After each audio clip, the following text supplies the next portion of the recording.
Before we start cutting, we have to kind of get in our mind's eye how we're going to do this.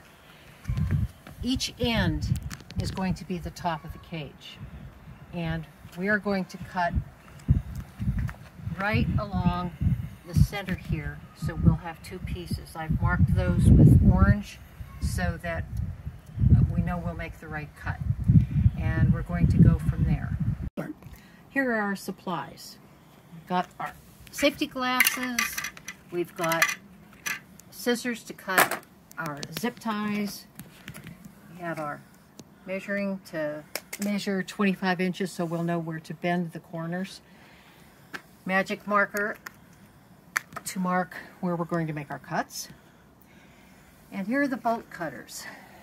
I've used these before, and you can do it, but it's very difficult. I'm not a very strong woman. I can do it, but it's I don't ever want to try using those again. However, Harbor Freight has some big ones. You've got a little bit more leverage. They cost less than $20. Well worth the money for me. A lot of people have them. You could borrow one. I mean, you only need it for 20 minutes.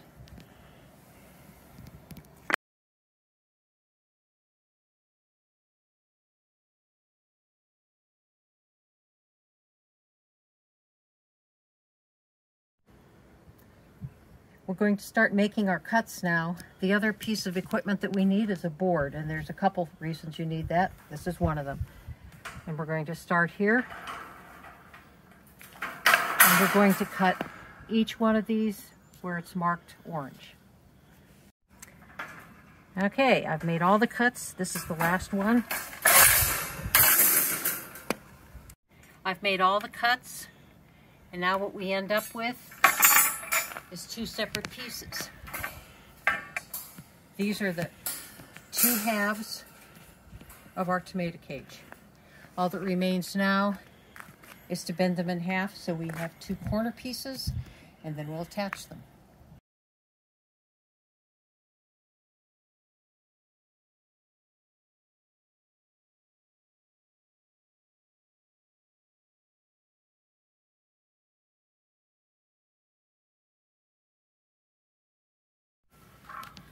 So I've measured 25 inches down. You can see the little marks I put there. And now I'm going to, I had a 1x6 last time. This one is a little bit harder, but you stand on it and you start bending this up. It's going to take you several times to get it the way you want it.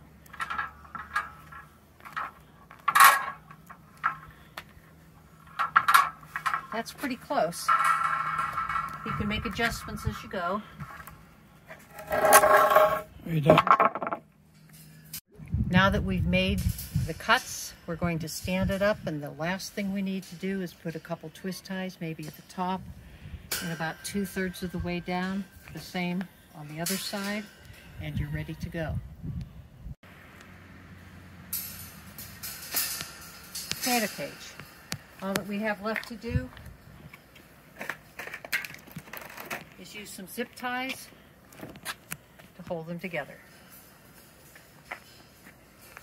And there you've got your Lifetime tomato cage. Snip the zip ties in the fall when you're done.